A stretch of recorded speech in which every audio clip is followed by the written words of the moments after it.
ដើមចេកនេះពណ៌វាទៅយោងវាស្អាតណាដូចផ្កាឈូកចឹងមើលដាំទៅលើផ្កាផ្អើឡើងមកជួរយើងស្គាល់អានេះយើងប្រៀបទៅអានោះដល់យើងថាយើងស្គាល់អានោះមុនយើងស្គាល់ដើមឈូកផ្កាឈូកនោះមុនស្គាល់ដើមចេកចេញរៀងផ្កាឈូកនេះតាមពិតដោយសារយើងស្គាល់អានោះមុនអានេះក្រោយទៅតែបើសិនជាយើងស្គាល់ដើមចេកនេះមុនយើងថាផ្កាឈូកនេះដូចដើមចេកឈូកនេះដែរតទៅពេលយើងស្គាល់ដើមឈូកមុនយើងថានេះដូចអានោះ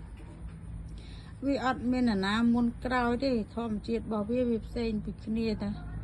តែយើងប្រៀបធៀបអានេះមុនអានេះក្រោយអានេះដូចអានោះដូចអានេះតាមពិតអត់មានវាអត់ដឹងថាវាដូចអាណាទេព្រោះវាជាវាតែមនុស្សចូលចិត្តប្រៀបធៀបគេនឹងយើងនឹងគេនឹងអាណាល្អជាងអាណាអាក្រក់ជាងអាណាដូចអាណាគាត់ណាយើងអ្នកសម្គាល់តែធម្មជាតិតាមពិតអត់ស្គាល់ថាអាណាដូចអាណាទេព្រោះវាជាវាចិត្តយើងដូចគ្នាអញ្ចឹង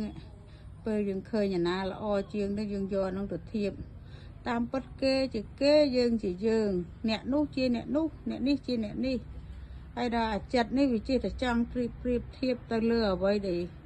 ការកំណត់សម្គាល់តាមពិតអ្វីជារបស់អ្វីមិនមែនរបស់វាមិនមែនដោយសារតែគេណាវាមកតែយើងយកមកប្រៀបធៀបតែមួយមុខហ្នឹង